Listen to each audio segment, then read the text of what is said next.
호텔의 거대한 연회장은 눈부신 빛과 사람들로 가득 차 있었다. 천장에 매달린 거대한 크리스탈 샹들리에가 수천 개의 조각으로 빛을 쪼개어 홀 안을 비추었고, 순백의 장미와 백합으로 장식된 테이블마다 섬세한 은식기가 반짝였다. 공기 중에는 값비싼 향수 냄새와 달콤한 샴페인 향, 그리고 나직하게 흐르는 현악 사중주의 선율이 뒤섞여 있었다. 이 모든 화려함 속에서 이서연은 유령처럼 서 있었다. 그녀는 연회장의 가장 구석진 기둥 옆, 사람들의 시선이 거의 닿지 않는 곳에 자리 잡고 있었다. 손에는 거의 마시지도 않은 샴페인 잔이 들려 있었지만 그 차가운 감촉만이 그녀가 이 현실에 존재하고 있다는 것을 희미하게 일깨워 줄 뿐이었다. 오늘의 주인공은 그녀의 쌍둥이 언니 이서진이었다. 서연과 같은 얼굴을 하고 있었지만 전혀 다른 삶을 사는 사람. 서진은 세상의 모든 축복을 한 몸에 받은 듯 순백의 웨딩드레스를 입고 눈부시게 빛나고 있었다. 그녀의 얼굴에는 행복한 미소가 가득했고 그 미소는 그녀 곁에 선 남자, 신랑 최민혁을 향해 있었다. 태아그룹의 젊은 CEO인 최민혁은 자신감 넘치는 태도로 서진의 허리를 감싸 안고 하객들을 맞이했다. 그의 맞춤 제작된 턱시도는 그의 넓은 어깨와 다부진 체격을 더욱 돋보이게 했다. 그는 정재계의 거물들과 악수를 나누며 능숙하게 대화를 이끌었고 그의 주변에는 언제나 권력과 부의 기운이 감돌았다. 서연은 그들을 멀리서 바라보았다. 마치 잘 짜인 연극의 한 장면을 보는 것 같았다. 언니의 행복을 진심으로 축하해 주어야 한다는 것을 알았지만 마음속에서는 차가운 이질감만이 파도처럼 밀려왔다. 저 화려한 무대 위에서 웃고 있는 사람들은 모두 가면을 쓴 것처럼 보였다. 그들의 웃음소리와 축하의 말들은 공허한 메아리처럼 들렸다. 부모님조차 서연에게는 눈길 한 번 제대로 주지 않았다. 그들은 마치 대단한 업적이라도 이룬 것처럼 사위인 최민혁의 곁을 지키며 유력 인사들에게 그를 소개하기에 바빴다. 그들에게 이서연은 그저 이서진의 눈에 띄지 않는 그림자. 오늘 같은 날에는 굳이 드러내 보이고 싶지 않은 존재일 뿐이었다. 이런 취급이 처음은 아니었기에 서연은 더 이상 상처받지도 않았다. 그저 무뎌질 뿐이었다. 그녀는 사람들의 대화를 들었다. 태아그룹과 서진 양의 집안이 만나다니. 정말 대단한 결합이야. 최민혁 대표의 사업수와는 정말 무서울 정도라지. 이서진은 정말 행운아야. 세상을 다 가졌네. 그 누구도 두 사람의 사랑에 대해서는 말하지 않았다. 오직 그들의 결합이 가져올 이익과 권력에 대해서만 속삭일 뿐이었다. 서연은 작게 한숨을 내쉬고 샴페인 잔을 입술로 가져갔다. 차갑고 톡 쏘는 액체가 목을 타고 넘어갔지만 답답한 마음은 조금도 가시지 않았다. 그녀는 이런 위선적인 세계를 견딜 수가 없었다. 몇 년 전 그녀 역시 이 세계의 일부가 되기 위해 발버둥 쳤던 적이 있었다. 촉망받는 재무 분석가로서 월스트리트의 심장부에서 밤낮 없이 일했다. 하지만 그곳에서 본 것은 숫자 뒤에 숨은 인간의 탐욕과 추악한 진실뿐이었다. 진실을 파헤칠수록 그녀는 더 큰 위험에 노출되었고 결국 내부 고발자의 함정에 빠져 모든 것을 잃었다. 그 사건 이후 그녀는 세상으로부터 스스로를 격리했다. 언니인 서진조차 그녀의 실패를 비웃으며 쓸모없는 동생이라 불렀다. 그때였다. 연회장의 웅성거림이 잠시 멎는가 싶더니 모든 사람의 시선이 입구 쪽으로 쏠렸다. 묵직한 존재감을 뿜어내며 한 남자가 안으로 들어서고 있었다. 그는 최민혁과는 다른 종류의 위압감을 가지고 있었다. 날카롭게 재단된 검은색 정장은 그의 단단한 몸을 감싸고 있었고 흐트러짐 없는 걸음걸이와 깊이를 알 수 없는 눈빛은 주변을 압도했다. 은성그룹의 총수 강지훈이었다. 태아그룹의 가장 강력한 경쟁자. 그가 왜 이 결혼식에 나타났는지 모두가 의아해하는 눈치였다. 최민혁의 얼굴에 순간적으로 굳은 표정이 스쳐 지나갔지만 그는 곧 능숙한 미소를 지으며 지훈에게 다가갔다. 두 남자는 형식적인 악수를 나누었지만 그들 사이에는 보이지 않는 스파크가 튀는 것 같았다. 서연은 그저 무심하게 그 광경을 지켜보았다. 또 다른 권력자들의 가면무도회일 뿐 자신과는 아무런 상관이 없는 일이라고 생각했다. 그녀는 조용히 몸을 돌려 연회장을 빠져나가려 했다. 이 숨 막히는 공간에서 1분 1초도 더 머물고 싶지 않았다. 하지만 그녀가 몇 걸음 떼지 못했을 때 등 뒤에서 나직한 목소리가 들려왔다. 이런 자리가 꽤 지루하게 느껴지시는 모양입니다. 서연은 깜짝 놀라 걸음을 멈추고 뒤를 돌아보았다. 강지훈이었다. 그가 수많은 사람들을 지나쳐 자신에게 말을 걸어올 것이라고는 상상도 하지 못했다. 그의 깊은 눈이 자신을 똑바로 향하고 있었다.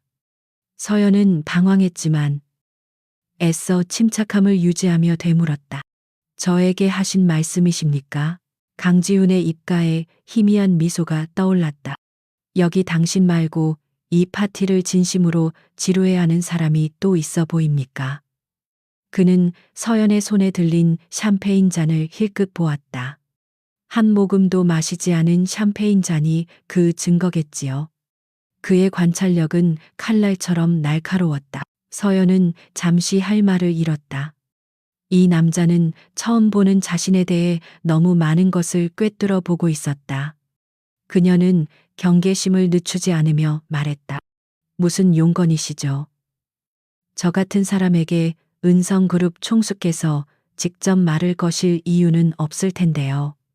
그녀는 스스로를 같은 사람이라 칭하며 그와 자신 사이의 거리를 명확히 했다.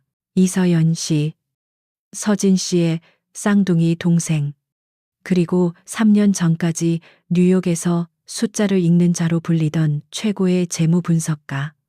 강지훈은 그녀의 경력까지 정확히 읊었다. 서연의 눈이 커졌다.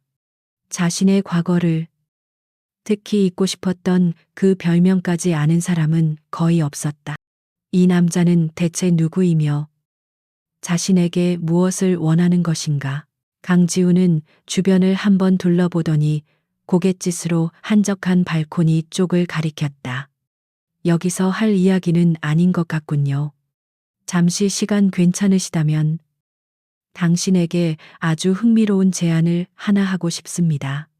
그의 목소리에는 거부할 수 없는 힘이 실려 있었다. 서연은 잠시 망설였다. 낯선 남자. 그것도 언니 남편의 경쟁자를 따라가는 것은 위험한 일이었다. 하지만 그의 눈빛 속에 담긴 진지함과 무언가 알 수 없는 확신이 그녀의 발걸음을 이끌었다. 그녀는 홀로 남겨지는 것보다 미지의 위험 속으로 걸어 들어가는 것이 차라리 낫다고 판단했다. 서연은 말없이 고개를 끄덕였고 강지훈은 조용히 앞장서서 발코니로 향했다. 아무도 그들의 움직임에 신경 쓰지 않는 듯했다. 차가운 밤 공기가 발코니를 가득 채우고 있었다. 도시의 화려한 야경이 멀리 펼쳐져 있었지만 두 사람 사이에는 무거운 침묵이 흘렀다. 먼저 침묵을 깬 것은 강지훈이었다. 그는 유리 난간에 기댄 채 연회장 안을 들여다보며 말했다. 아름다운 결혼식이군요. 모든 것이 완벽해 보입니다. 서연은 그의 의도를 알 수 없어 대답하지 않았다. 그는 천천히 몸을 돌려 서연을 마주 보았다. 하지만 저 완벽함 뒤에는 썩어 문드러진 악취가 진동하고 있다는 사실을 이서연 씨는 알고 있습니까? 그의 목소리는 낮고 차가웠다. 서연의 심장이 내려앉는 것 같았다. 무슨 말씀을 하시는 건지 모르겠습니다. 서연은 시선을 피하며 말했다. 하지만 강지훈은 그녀가 동요하고 있다는 것을 놓치지 않았다. 그는 품 안에서 얇은 서류 봉투 하나를 꺼내 그녀에게 내밀었다. 최민혁, 당신의 형부 될 사람이 어떤 인간인지, 그가 태아그룹을 어떻게 키워왔는지에 대한 작은 단서들입니다. 서연은 떨리는 손으로 봉투를 받아들었다. 봉투는 생각보다 묵직했다. 그녀는 차마 열어볼 용기가 나지 않았다. 강지우는 그녀의 망설임을 지켜보며 말을 이었다. 최민혁은 내 회사, 은성그룹을 무너뜨리기 위해 온갖 불법적인 방법을 동원하고 있습니다.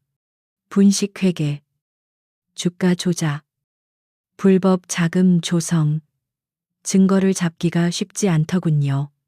쥐새끼처럼 교묘하게 법망을 피해가니까요.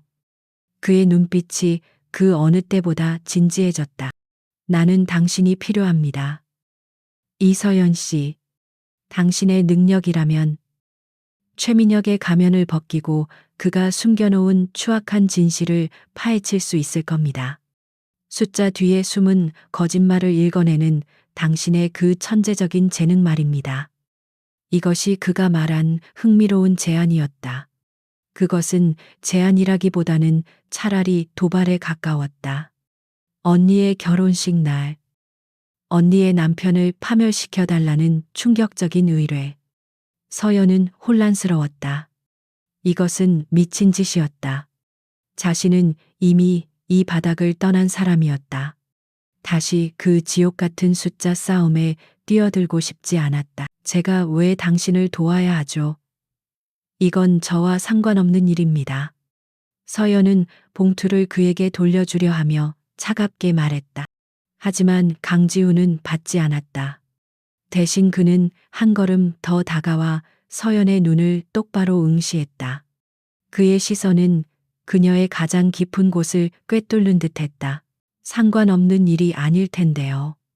당신이 모든 것을 잃었던 3년 전 사건. 그 배우에 최민혁이 있었다면 어떻겠습니까? 그 한마디에 서연의 세상이 무너져 내리는 것 같았다. 3년 전 자신을 나락으로 떨어뜨렸던 그 끔찍한 사건. 모든 증거가 자신을 향하도록 교묘하게 조작되었던 그 함정. 그 배후에 최민혁이 있었다고 서연은 숨을 쉴 수가 없었다. 머릿속이 하얗게 비어버린 것 같았다. 강지훈은 그녀의 반응을 예상했다는 듯 말을 계속했다. 그는 당신의 재능을 두려워했습니다. 당신이 자신의 앞길에 방해가 될 것이라고 판단한 거죠. 그래서 당신을 재기불능으로 만들어 버린 겁니다. 그리고 이제는 당신의 언니까지 차지하며 당신의 가족을 손에 넣었습니다. 서연의 손이 부들부들 떨리기 시작했다. 분노와 배신감이 온몸을 휘감았다. 최민혁, 언니의 옆에서 세상 가장 행복한 남자처럼 웃고 있는 저 남자가 자신의 인생을 망가뜨린 원흉이었다. 그리고 언니는 그런 악마와 결혼을 하고 있었다. 이 모든 것이 거대한 기만극이었다. 강지우는 결정타를 날렸다. 이것은 단순한 비즈니스 제안이 아닙니다. 당신의 잃어버린 명예와 인생을 되찾을 기회입니다. 최민혁을 무너뜨리고 그가 당신에게서 앗아간 모든 것을 되돌려 받으십시오. 내가 모든 지원을 아끼지 않겠습니다. 성공한다면 그에 상응하는 보수는 상상 이상일 겁니다. 그는 서연에게 선택지를 주었다. 이대로 다시 그림자 속으로 숨어 비참하게 살아갈 것인가? 아니면 복수의 화신이 되어 자신을 짓밟은 자에게 심판을 내릴 것인가? 서연은 떨리는 눈으로 연회장 안의 최민혁을 바라보았다. 그의 위선적인 미소가 역겹게 느껴졌다. 그녀는 손에 쥔 서류 봉투를 꽉 움켜쥐었다. 봉투의 날카로운 모서리가 손바닥을 파고드는 아픔이 오히려 정신을 또렷하게 만들었다. 그녀는 더 이상 도망치지 않을 것이다. 더 이상 무시당하고 짓밟히는 삶을 살지 않을 것이다. 그녀의 눈에 차가운 불꽃이 타오르기 시작했다. 그녀는 결심했다. 서연은 천천히 고개를 들어 강지훈을 마주 보았다. 그녀의 목소리는 낮고 안정되어 있었지만 그 안에는 강철 같은 의지가 담겨 있었다. 제가 무엇을 하면 됩니까? 이서연의 질문이 차가운 밤 공기 속에 울렸다. 제가 무엇을 하면 됩니까? 그 목소리에는 더 이상 망설임이나 두려움이 없었다. 오직 강철처럼 단단하고 얼음처럼 차가운 결의만이 담겨 있었다.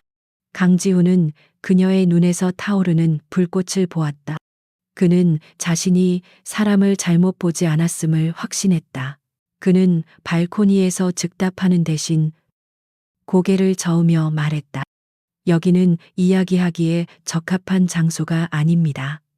저를 따라오시죠. 그는 서연의 동의를 구하지 않고 앞장섰다. 서연 역시 아무 말 없이 그의 뒤를 따랐다. 화려한 연회장의 소음과 위선적인 웃음소리가 등 뒤로 멀어지자 오히려 마음이 편안해지는 것을 느꼈다. 강지훈은 하객들의 눈을 피해 능숙하게 비상복도를 통과했다. 그의 움직임에는 한치의 망설임도 없었다. 마치 이 호텔의 모든 구조를 꿰뚫고 있는 듯했다. 그들은 곧장 지하 주차장으로 향하는 전용 엘리베이터에 올라탔다. 좁은 공간 안에서 무거운 침묵이 흘렀다. 서연은 자신의 심장 박동 소리가 유난히 크게 들린다고 생각했다. 지하 주차장의 가장 깊고 어두운 곳에 번호판조차 없는 매끈한 검은색 세단 한 대가 유령처럼 서 있었다. 운전석에서 내린 남자가 묵묵히 뒷좌석 문을 열었다. 강지훈이 먼저 차에 올라타며 서연에게 눈짓을 보냈다. 서연은 잠시 망설였지만 이내 마음을 굳히고 그의 옆자리에 앉았다. 문이 닫히자 바깥 세상의 모든 소음이 완벽하게 차단되었다. 차는 소리 없이 주차장을 빠져나와 도시의 밤거리로 미끄러져 들어갔다. 서연은 창밖으로 스쳐 지나가는 화려한 불빛들을 멍하니 바라보았다. 불과 1시간 전까지만 해도 자신은 언니의 결혼식에 참석한 보잘것없는 하객이었다. 그러나 이제 그녀는 거대한 복수극의 중심을 향해 달려가고 있었다. 차가 멈춘 곳은 한강이 내려다 보이는 최고급 주상복합 건물의 펜트하우스 앞이었다. 철저한 보안 시스템을 통과한 후 그들은 전용 엘리베이터를 타고 최고층으로 올라갔다. 문이 열리자 서연의 눈앞에 펼쳐진 것은 평범한 주거 공간이 아니었다. 그것은 차라리 최첨단 장비로 가득한 비밀 작전실에 가까웠다. 넓은 공간의 한쪽 벽면 전체가 통유리로 되어 있어 서울의 야경이 파노라마처럼 펼쳐져 있었다. 하지만 그 아름다운 풍경을 압도하는 것은 공간 중앙에 놓인 거대한 회의용 테이블과 그 위를 둘러싼 여러 대의 고성능 컴퓨터, 그리고 벽에 설치된 거대한 스크린이었다. 공기마저 차갑고 긴장감이 감돌았다. 강지훈은 재킷을 벗어 소파에 무심하게 던져놓고는 스크린 앞에 섰다. 그가 손짓하자 스크린에 복잡한 도표와 숫자, 그리고 여러 회사들의 관계도가 나타났다. 이것이 최민혁의 왕국입니다. 그리고 이것을 무너뜨리는 것이 우리의 목표입니다. 그의 목소리는 낮고 단호했다. 그는 스크린의 한 부분을 가리켰다. 수십 개에 달하는 유령 회사들의 이름이 거미줄처럼 얽혀 있었다. 최민혁은 이 페이퍼 컴퍼니들을 통해 막대한 비자금을 조성하고 있습니다. 이 자금은 정관계 로비, 주가 조작, 그리고 경쟁사 기술 탈취 등 온갖 불법적인 일에 사용됩니다. 그는 이어서 은성그룹이 어떻게 공격당하고 있는지에 대한 데이터를 보여주었다. 교묘하게 조작된 루머와 그에 맞춰 조직적으로 이루어지는 공매도 공격, 그리고 핵심 기술 인력에 대한 비상식적인 스카우트 제의까지 모든 것의 배후에는 태아그룹과 최민혁의 그림자가 짙게 드리워져 있었다. 서연은 말없이 스크린을 응시했다. 그녀의 머릿속은 그 어떤 때보다 빠르게 회전하기 시작했다. 데이터의 흐름을 읽고 비정상적인 패턴을 찾아내고 숨겨진 연결고리를 유추했다. 그녀의 분석가로서의 본능이 되살아나고 있었다. 지난 3년간 억지로 잠재워 두었던 그 날카로운 감각이 다시 깨어나는 것을 느꼈다. 그때 강지훈이 스크린에 새로운 자료를 띄웠다. 그것은 3년 전 서연이 뉴욕에서 겪었던 바로 그 사건에 대한 기록이었다. 당시 공개되지 않았던 내부 감사 자료와 자금 추적 보고서. 서연은 숨을 죽였다. 화면 속에는 그녀를 함정에 빠뜨렸던 조작된 데이터와 그녀에게 모든 죄를 뒤집어 씌웠던 계좌의 자금 흐름이 선명하게 나타나 있었다. 그리고 그 모든 자금의 출처는 단 한 곳을 가리키고 있었다. 최민혁이 관리하던 비밀 투자 조합. 최민혁은 당시 당신의 평판을 이용했습니다. 당신이 참여한 프로젝트에 몰래 부실 자산을 섞어 넣고 문제가 터지기 직전에 모든 투자금을 회수했죠. 그리고 모든 증거를 당신에게 향하도록 조작했습니다. 강지훈의 설명은 비수처럼 서연의 가슴에 밝혔다. 모든 퍼즐 조각이 맞춰지는 느낌이었다. 왜 그렇게 모든 것이 완벽하게 자신을 범인으로 지목했는지, 왜 아무도 자신의 말을 믿어주지 않았는지 이제야 알 수 있었다. 거대한 힘이 처음부터 자신을 파멸시키기 위해 움직였던 것이다. 그녀는 주먹을 꽉 쥐었다. 손톱이 손바닥을 파고드는 아픔이 느껴졌다. 분노가 머리끝까지 치밀어 올랐지만 그녀의 표정은 오히려 얼음처럼 차가워졌다. 뜨거운 감정은 이성적인 판단을 흐리게 할 뿐이다. 복수는 차갑게 식혔을 때 비로소 완성되는 법이다. 그녀는 더 이상 충격에 빠진 피해자가 아니었다. 서연은 천천히 입을 열었다. 그녀의 목소리는 놀랍도록 침착했다. 이 정보의 출처는 어디입니까? 신뢰성은 보장할 수 있습니까? 그녀는 감정적인 반응 대신 분석가로서의 질문을 던졌다. 강지훈은 그녀의 반응에 만족한 듯 고개를 끄덕였다. 이것이 바로 그가 이서연에게 기대했던 모습이었다. 내부 정보 제공자가 있습니다. 최민혁에게 모든 것을 빼앗기고 복수를 원하는 사람이죠. 신뢰성은 내가 보증합니다. 교차 검증도 마쳤습니다. 그가 대답했다. 서연은 잠시 생각에 잠겼다가 다시 질문을 던졌다. 제가 해야 할 일은 정확히 무엇입니까? 비자금의 흐름을 추적하는 것입니까? 아니면 그 이상입니까? 최종 목표는 최민혁을 법의 심판대에 세우는 것입니다. 그러기 위해서는 그의 모든 범죄 행위를 입증할 수 있는 결정적인 증거, 즉 스모킹 건이 필요합니다. 당신은 그의 금융 네트워크에 침투하여 누구도 반박할 수 없는 증거를 찾아내야 합니다. 회계 장부, 내부 거래 내역, 비밀 계좌, 무엇이든 상관없습니다. 서연은 고개를 끄덕였다. 일의 범위와 목표가 명확해졌다. 이것은 단순한 재무 분석이 아니었다. 보이지 않는 전쟁이었다. 알겠습니다. 그렇다면 제 요구 조건을 말씀드리죠. 그녀의 말투는 이제 완전히 비즈니스 파트너의 그것이었다. 강지훈은 흥미롭다는 듯 그녀를 바라보며 팔짱을 꼈다. 첫째, 완벽한 익명성을 보장해 주십시오. 내 신분은 당신과 나, 단 두 사람만 알아야 합니다. 둘째, 이 작전에 필요한 모든 자원에 대한 접근 권한을 주십시오. 슈퍼컴퓨터, 보안 서버, 정보원 등 무엇이든 필요하다면 즉시 지원되어야 합니다. 셋째, 내 신변에 대한 절대적인 안전을 보장해야 합니다. 최민혁은 자신에게 위협이 된다고 판단하면 무슨 짓이든 할 인간입니다. 그녀의 요구는 당당하고 명확했다. 강지훈의 입가에 옅은 미소가 번졌다.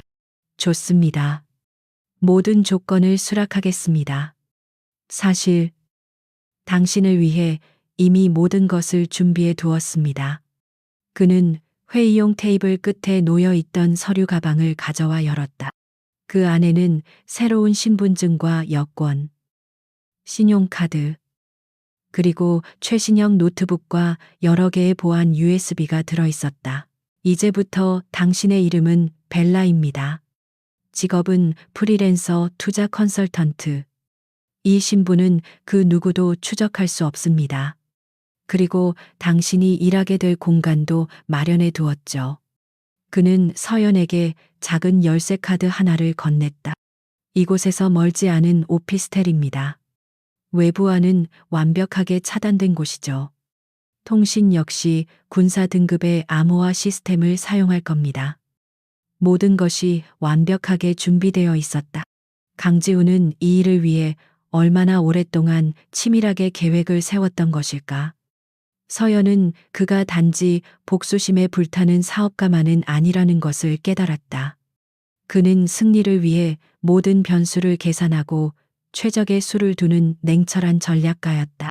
그리고 자신이 그 전략의 가장 중요한 핵심 말이라는 것도 보수는 어떻게 됩니까?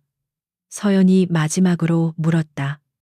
이것은 감정적인 복수극일 뿐만 아니라 자신의 목숨을 거는 위험한 비즈니스이기도 했다. 강지훈은 잠시 그녀를 바라보더니 스위스 은행의 계좌 정보가 적힌 카드를 내밀었다. 계약금으로 100만 달러를 입금했습니다. 성공 보수는 태하그룹 씨가 총액의 1%를 드리겠습니다. 서연은 숨을 삼켰다. 태하그룹의 씨가 총액. 그것은 천문학적인 액수였다. 이 남자는 자신의 복수를 위해 그야말로 모든 것을 걸고 있었다. 이제 더 이상 물러설 길은 없었다. 그녀는 말없이 카드를 받아들었다. 그것으로 그들의 계약은 소리 없이 체결되었다. 악수도, 서명도 없었지만 그 어떤 계약보다도 강력한 약속이었다. 몇 시간 후, 서연은 강지훈이 마련해준 비밀 오피스텔에 홀로 앉아 있었다. 방금 전까지 입고 있던 어색한 파티 드레스는 벗어 던진 지 오래였다. 그녀는 편안한 옷차림으로 컴퓨터 앞에 앉아 강지훈이 넘겨준 기본 자료들을 검토하기 시작했다. 창밖으로는 새벽의 여명이 밝아오고 있었지만 그녀에게는 아무런 의미가 없었다. 그녀의 눈앞에는 오직 차가운 데이터의 강이 흐르고 있었다. 수많은 숫자와 기호들 속에서 그녀는 진실의 조각들을 찾아 헤맬 것이다. 언니의 결혼식도, 가족들의 냉대도, 과거의 아픔도 이제는 희미한 배경 소음일 뿐이었다. 지금 그녀의 머릿속을 가득 채운 것은 오직 복수를 향한 뜨거운 결심과 목표물을 향한 사냥개의 차가운 집념뿐이었다. 사냥이 시작된 것이다. 시간은 의미를 잃었다. 이서연의 세상은 동쪽 창으로 스며드는 희미한 새벽빛과 모니터에서 쏟아지는 차가운 인공의 빛. 단 두 가지로만 구분되었다. 결혼식의 화려함도, 가족의 냉대도, 강지훈과의 비밀스러운 계약도 모두 까마득한 과거의 일처럼 느껴졌다. 그녀의 현실은 오직 이 작은 오피스텔, 사방이 데이터로 둘러싸인 그녀만의 동굴이 전부였다. 그녀는 지난 며칠간 잠자는 시간까지 아껴가며 태아그룹이라는 거대한 괴물의 해부도를 그리는데 몰두했다. 처음부터 시작했다. 지난 10년간의 재무제표, 분기별 실적 보고서, 주주총회 의사록, 언론에 공개된 모든 공시 자료와 인터뷰 기사까지 그녀는 흩어져 있는 수만 개의 정보 조각들을 끌어모아 하나의 거대한 그림으로 맞춰 나갔다. 그것은 단순한 자료 수집이 아니었다. 그녀는 태아 그룹의 모든 자금 흐름과 사업 구조를 파악하기 위해 자신만의 분석 모델을 구축했다. 그녀의 손가락이 키보드 위를 춤추듯 움직일 때마다 검은 화면에는 복잡한 코드라인이 쉴 새 없이 새겨졌다. 곧이어 모니터에는 태아 그룹의 수많은 계열사와 자회사들이 거미줄처럼 얽힌 구조도가 나타났다. 그녀의 접근 방식은 일반적인 회계 감사와는 달랐다. 그녀는 합법의 경계에 교묘하게 숨겨진 비정상적인 패턴을 찾아내는데 특화된 사람이었다. 그녀는 숫자를 단순한 결과값이 아닌 숫자를 누군가의 의도와 욕망이 담긴 하나의 언어로 읽어냈다. 그리고 최민혁의 언어는 유난히 탐욕스럽고 오만했다. 꼬박 사흘 밤낮을 매달린 끝에 그녀는 마침내 첫 번째 균열을 발견했다. 그것은 너무나도 사소해서 대부분의 분석가들이라면 무심코 지나쳤을 법한 작은 점에 불과했다. 케이맨 제도의 서류상으로만 존재하는 한 자회사. 그 이름은 티넥소스였다. 서류상 티넥서스의 사업 목적은 경영 컨설팅 및 투자 자문이었다. 하지만 재무제표에 기록된 수익 구조는 기이할 정도로 비정상적이었다. 매출은 매 분기 거의 변동 없이 거액이 기록되었고, 비용은 거의 발생하지 않았다. 마치 화수분처럼 돈이 솟아나는 회사였다. 더욱 의심스러운 것은 그 돈의 흐름이었다. 티넥서스는 벌어들인 수익의 대부분을 자문료라는 명목으로 스위스와 홍콩에 위치한 몇몇 특정 법인에게 송금하고 있었다. 서연은 직감했다. 이곳이 바로 최민혁의 비밀 금고로 들어가는 입구라는 것을. 그녀는 즉시 티넥서스와 연결된 법인들의 소유 구조를 파고들기 시작했다. 이 과정에서 그녀는 공개된 데이터베이스를 넘어 더 깊고 어두운 정보의 영역으로 접근해야 했다. 강지훈이 제공한 보안 서버와 고성능 컴퓨터는 이때 비로소 진가를 발휘했다. 그녀는 여러 개의 가상 IP를 통해 자신의 흔적을 완벽하게 지우며 전 세계의 기업 정보 데이터베이스를 이 잡듯 뒤졌다. 마치 심해의 사냥꾼처럼 조용하고 치밀하게 움직였다. 한편 같은 시각 서울의 스카이라인이 한눈에 내려다 보이는 태아 그룹의 펜트하우스 집무실.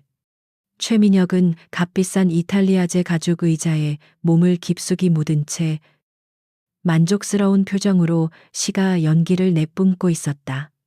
방금 전 그는 유럽의 한 경쟁사를 인수하는 계약을 성공적으로 마무리 지었다. 그의 왕국은 오늘도 한 뼘 더 넓어졌다. 그때 노크 소리와 함께 그의 충실한 신복인 김기철 부장이 조심스럽게 안으로 들어왔다. 그의 얼굴에는 약간의 긴장감이 서려 있었다. 회장님, 잠시 보고 드릴 말씀이 있습니다. 최민혁은 시가에서 눈을 떼지 않은 채 귀찮다는 듯이 손짓으로 말을 재촉했다. 김 부장은 태블릿 PC를 내밀며 보고를 시작했다. 저희 그룹의 공개 재무 데이터 아카이브에 지난 며칠간 비정상적인 접근 패턴이 감지되었습니다.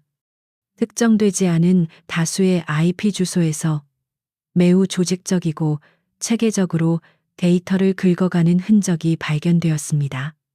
최민혁은 그제야 김 부장에게로 시선을 돌렸다. 하지만 그의 표정에는 호기심 대신 짜증이 묻어났다.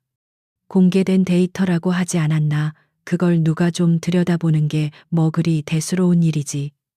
그의 목소리에는 상대방을 깔아뭉개는 특유의 오만함이 배어 있었다. 김 부장은 굴하지 않고 설명을 이었다. 물론 공개된 정보입니다만. 회장님, 접근 방식이 일반적이지 않습니다. 마치 전체 데이터베이스를 통째로 복제해서 자체적인 분석 모델을 구축하려는 것처럼 보입니다. 단순한 정보 수집 차원을 넘어선 매우 전문적인 움직임입니다.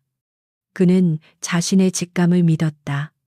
이것은 결코 가볍게 넘길 일이 아니었다. 하지만 최민혁은 코웃음을 쳤다. 전문적인 움직임 김 부장.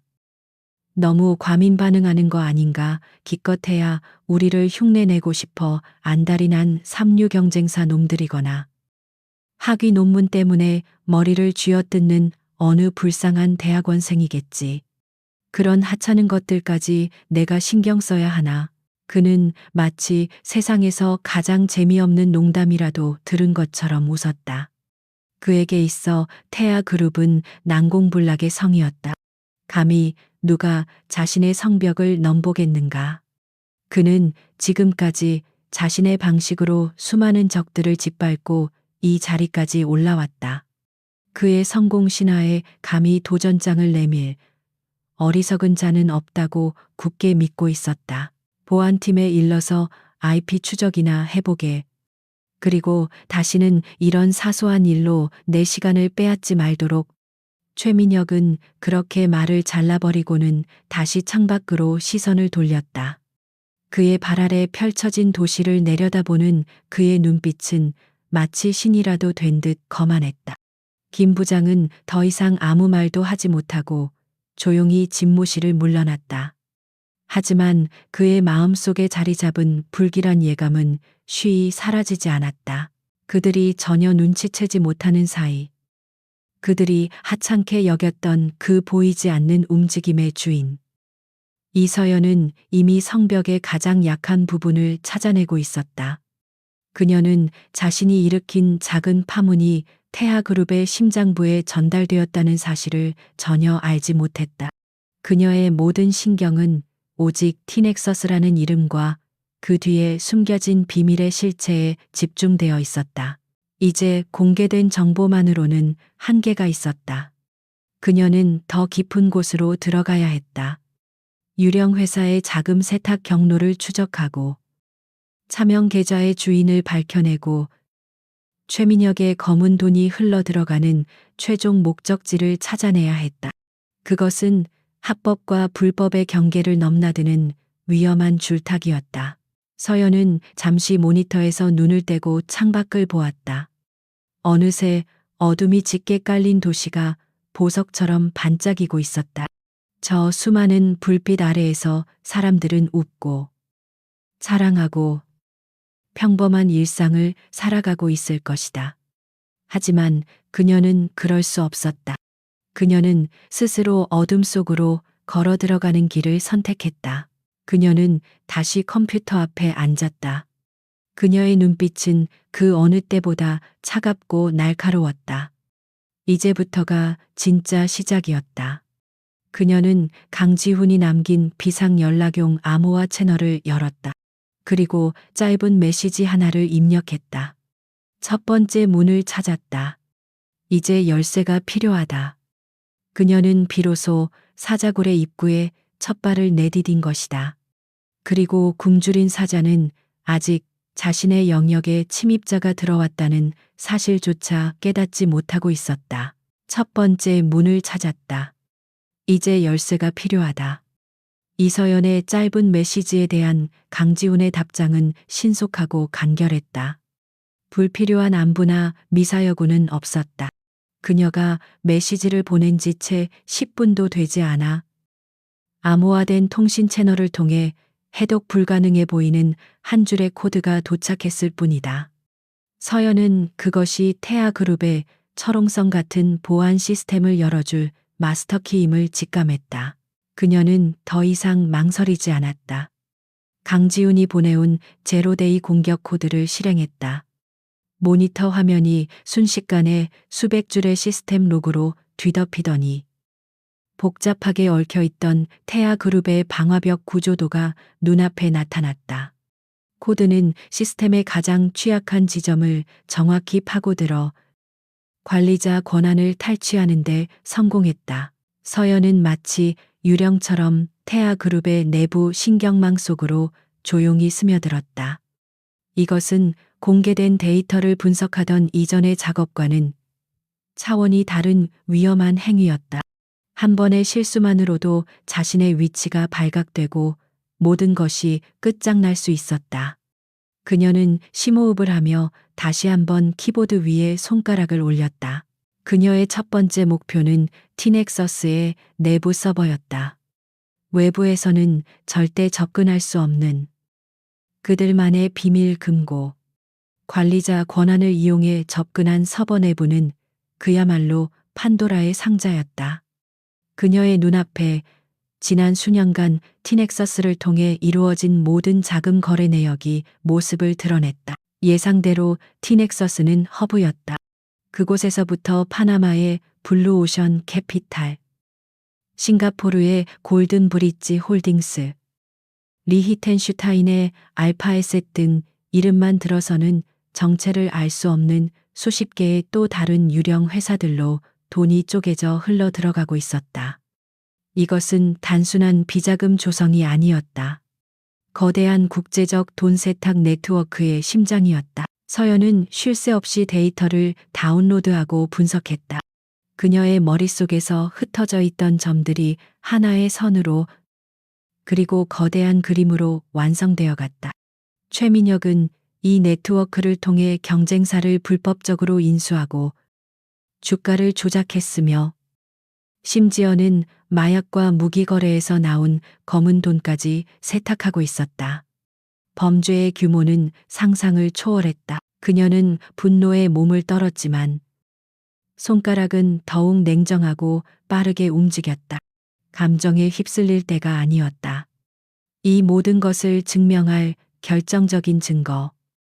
즉, 이 모든 유령 회사들의 자금 흐름을 한눈에 볼 수 있는 통합회계 원장을 찾아야 했다.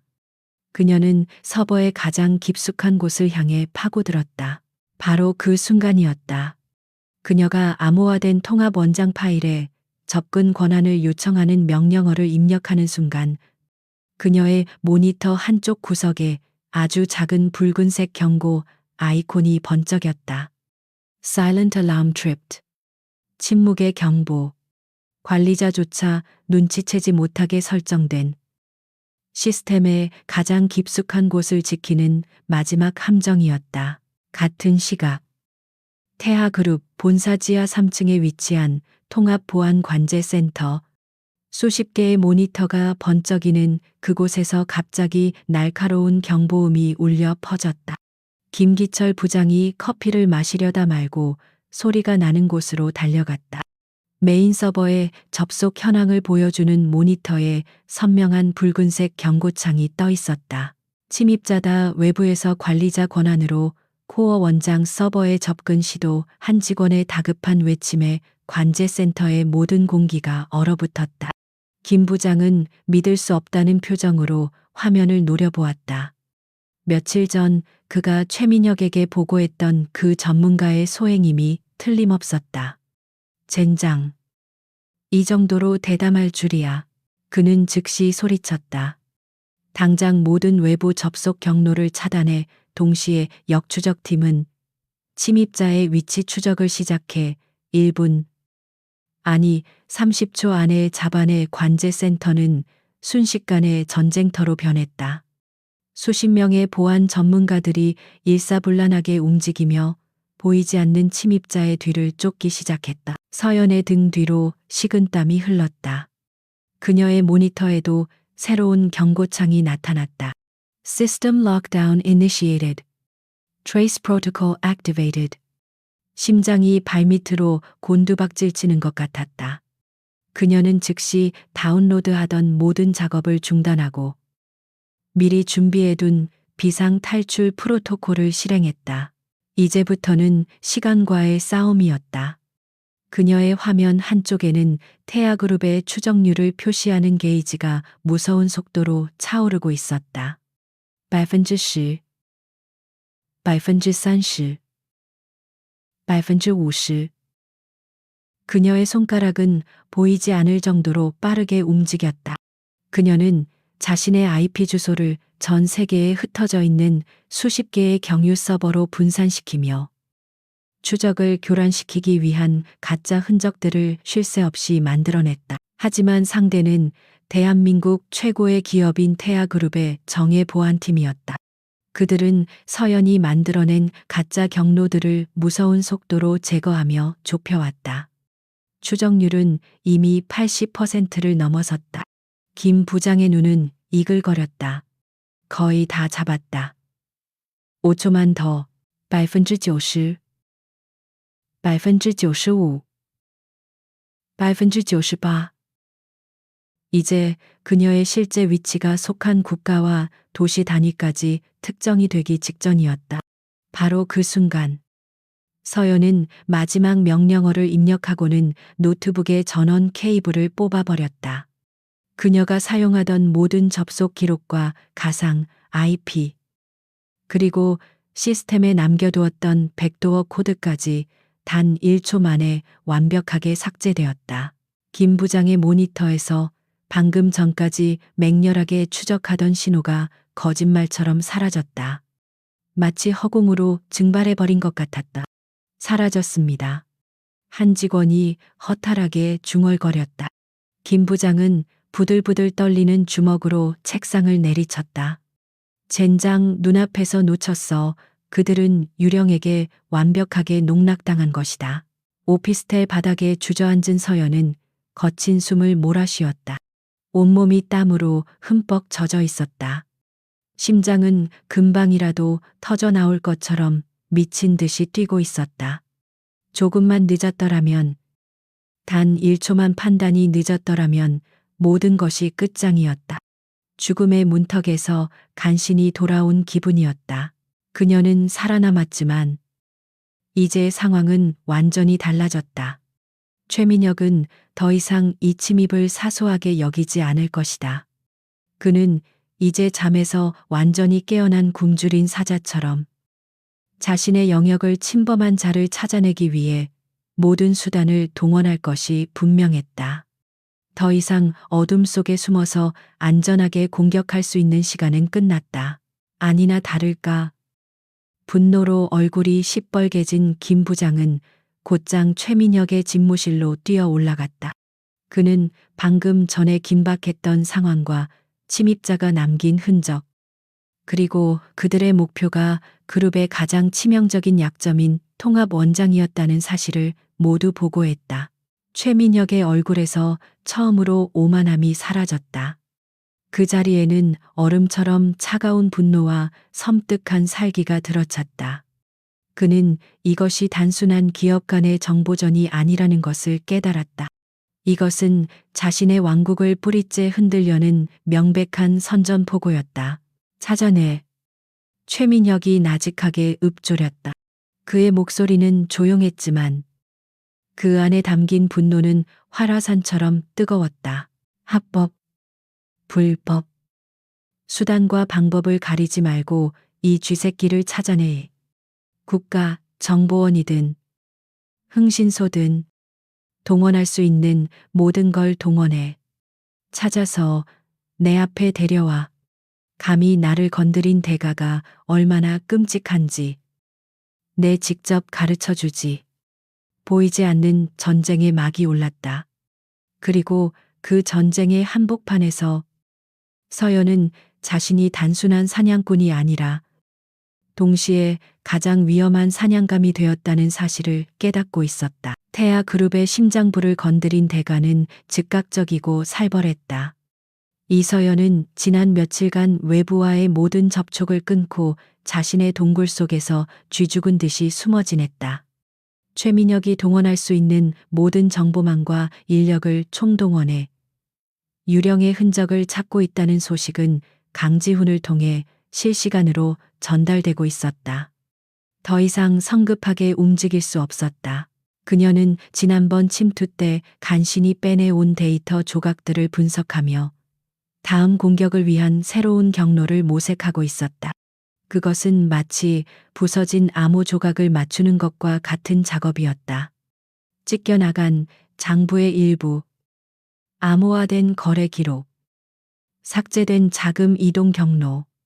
그녀는 이 불완전한 단서들 속에서 최민혁의 제국을 무너뜨릴 아킬레스건을 찾아야 했다. 그녀의 세상은 모니터 불빛과 키보드 소리, 그리고 차갑게 식은 커피로만 채워져 있었다. 바로 그때 아주 오랫동안 전원을 꺼두었던 낡은 개인 핸드폰에서 짧은 진동이 울렸다. 그녀가 이서연으로서의 삶을 살 때 사용하던 유일한 연락 수단이었다. 화면에는 낯선 번호로 온 한 통의 문자 메시지가 떠 있었다. 서연 씨, 나 예전에 살던 아파트 집주인인데 지금 언니라는 분이 와서 문을 부술듯이 두드리고 있네요. 무슨 일 있어요? 서연의 심장이 쿵 하고 바닥으로 떨어졌다. 이서진. 그녀가 통제할 수 없는 유일한 변수이자 가장 약한 고리. 최민혁이 벌써 언니를 이용하기 시작한 것일까? 아니면 단순한 우연일까? 어느 쪽이든 위험했다. 그녀는 이곳의 위치가 노출될 위험을 감수하고서라도 직접 가서 상황을 정리해야만 했다. 무시하는 것은 더 큰 의심을 낳을 뿐이었다. 서연은 몇 달 만에 처음으로 벨라가 아닌 이서연의 모습으로 돌아갔다. 화장기 없는 얼굴에 낡은 청바지와 티셔츠. 그녀는 모자를 깊게 눌러쓰고 조심스럽게 안전가옥을 빠져나왔다. 예전에 살던 허름한 아파트로 향하는 내내 그녀의 머릿속은 복잡한 상념으로 가득 찼다. 언니에게 무슨 말을 해야 할까? 어떻게 이 상황을 빠져나가야 할까? 아파트 복도에 도착했을 때 그녀는 자신의 초라한 현관문 앞에 서 있는 언니 이서진의 모습을 발견했다. 값비싼 명품으로 온몸을 치장한 서진은 이 누추한 공간과 전혀 어울리지 않았다. 마치 최고급 그림이 싸구려 액자에 끼워진 것처럼 위태롭고 이질적인 풍경이었다. 서진은 서연을 발견하자마자 걱정보다는 분노가 가득한 얼굴로 쏘아붙였다. 너 도대체 어디서 뭘 하고 다니는 거야? 전화는 왜 안 받고 집에 오지도 않고 내가 얼마나 걱정했는지 알아. 서연은 아무 대답도 하지 않았다. 언니의 목소리에는 걱정의 가시가 돋쳐 있었다. 그것은 진심 어린 염려라기보다는 자사기, 자신의 통제에서 벗어난 상황에 대한 짜증에 가까웠다. 서연은 묵묵히 문을 열고 안으로 들어갔다. 서진은 당연하다는 듯이 그녀를 따라 들어와 집안을 경멸, 어린 시선으로 훑어보았다. 아직도 이런 쥐구멍 같은 데서 사는 거니 내가 그냥 우리 집으로 들어오라고 했잖아. 민혁 씨도 괜찮다고 했는데 왜 이렇게 고집을 부려? 서진의 말은 자비심처럼 들렸지만 그 속에는 우월감이 가득했다. 서연은 그녀의 말을 무시한 채 주방으로 가 물을 따랐다. 할 말 있으면 용건만 해. 언니, 나 바빠. 서연의 차가운 태도에 서진의 얼굴이 굳어졌다. 그녀는 더 이상 걱정하는 척하는 연기를 집어치우기로 한 모양이었다. 그녀의 눈빛이 날카롭게 변했다. 민혁 씨가 그러더라. 네가 자기 회사에 대해 이상한 것들을 묻고 다니고 주변 사람들을 귀찮게 한다고. 너 지금 뭐 하는 거야? 올 것이 왔다고 서연은 생각했다. 최민혁이 언니의 머릿속에 독을 심어놓은 것이다. 서연은 애써 평정을 유지하며 되물었다. 내가 뭘 물어봤는데 모르는 척하지 마. 네가 우리 회사 재무팀 사람한테 연락해서 말도 안 되는 자료를 요구했다며. 너 지금 내 행복이 질투나서 이러는 거니 내가 성공한 사업가랑 결혼해서 잘 사는 게 그렇게 배가 아파 그래서 내 결혼 생활을 망치려고 작정한 거야. 서진의 목소리는 히스테릭하게 높아졌다. 그 말들은 날카로운 비수가 되어 서연의 가슴에 하나하나 밝혔다. 질투 성공 언니는 아무것도 모르고 있었다. 자신이 결혼한 남자가 어떤 악마인지, 그리고 그 악마가 바로 눈앞에 있는 동생의 인생을 어떻게 망가뜨렸는지, 서연은 진실을 모조리 외쳐버리고 싶은 욕망을 필사적으로 억눌렀다. 언니가 결혼한 남자는 범죄자야. 내 인생을 망가뜨린 원수라고. 하지만 그 말을 내뱉는 순간 언니는 더 큰 위험에 빠지게 될 것이다. 최민혁은 자신의 비밀을 아는 사람은 그 누구든 가만두지 않을 테니까. 지금 진실을 말하는 것은 언니를 사지로 몰아넣는 것과 같았다. 그녀가 할 수 있는 선택은 단 하나뿐이었다. 스스로 악역이 되는 것. 그녀는 마음속에서 흐르는 피를 삼키며 세상에서 가장 차가운 표정으로 언니를 마주 보았다. 언니의 결혼 생활 따위엔 조금도 관심 없어. 그리고 내가 뭘 하든 언니가 상관할 일 아니야. 내버려둬. 그 차갑고 무심한 대답은 서진에게는 유죄 인정처럼 들렸다.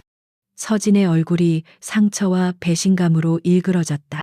그녀는 서연의 뺨을 내리치고 싶다는 듯 손을 떨었지만 이내 그 손을 거두었다.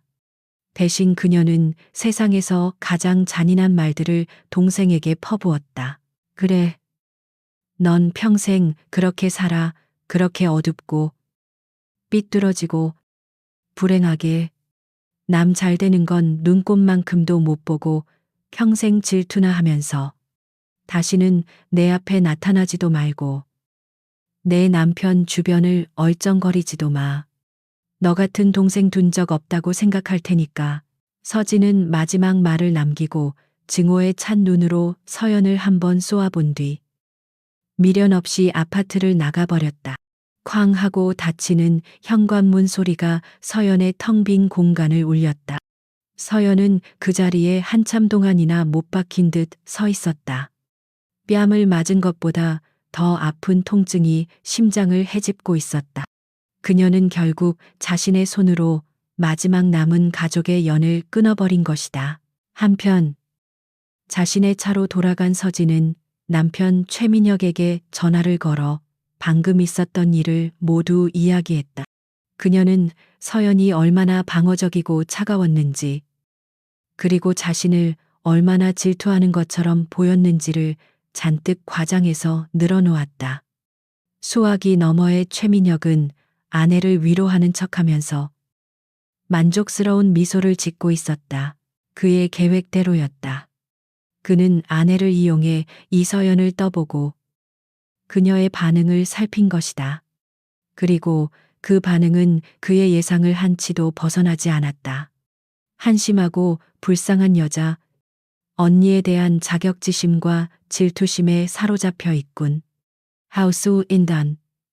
최민혁은 모든 조각을 맞추었다. 은성 그룹의 강지훈.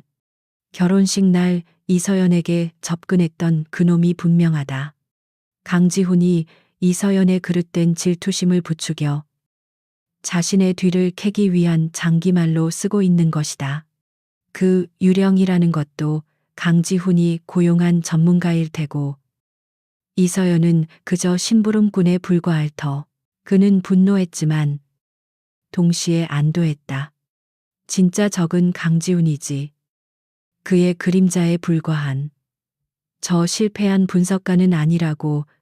그는 이서연이라는 존재를 자신의 상대가 될 수 없는 그저 귀찮은 벌레 정도로 격화시켰다. 그의 치명적인 오만함이 스스로의 눈을 가리고 있었다. 최민혁은 김 부장에게 전화를 걸었다. 이서연에 대한 감시를 붙이게. 하지만 너무 요란하게 굴지는 마.